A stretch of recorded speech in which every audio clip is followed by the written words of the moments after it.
अकोला जिल्हा पोलीस अधीक्षक Bachchan Singh, upper police अधीक्षक अभय डोंगरे, उपविभागीय अधिकारी गोकुळ राजजी यांच्या प्रमुख मार्गदर्शनाखाली बाळापूर तालुक्यात येत असलेल्या उरळ पोलीस स्टेशनच्या वतीने स्वातंत्र्य दिनानिमित्त निंबा फाटा येथे 15 ऑगस्ट रोजी भव्य रक्तदान शिबिर पार पडले। या प्रसंगी जिल्हा सामान्य रुग्णालयाच्या विशेष पथकाने रक्तदात्यांचे रक्त संकलित करून रक्तपेढीकडे पाठविले। या रक्तदान शिबिरामध्ये स्थानिक सरपंच, पोलीस पाटील तथा ग्रामस्थ व विविध राजकीय पक्षाचे पदाधिकारी व कार्यकर्ते उपस्थित होते।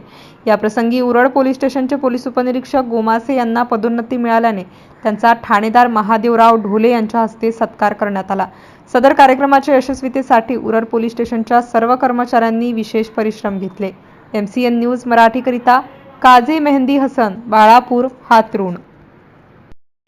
निमित्ताने अकोला जिल्हा तर्फे तसेच पोलीस स्टेशन उरळकडून निंबा फाटा या ठिकाणी भव्य रक्तदान शिबिर घेण्यात आलेलं आहे। त्या ठिकाणी समस्त गावकरी मंडळी, परिसरातील मंडळी तसेच सामाजिक कार्यकर्ते, राजकीय कार्यकर्ते यांनी अतिशय भव्य असा प्रतिसाद दिला। त्याबद्दल सर्वांचे खूप खूप धन्यवाद।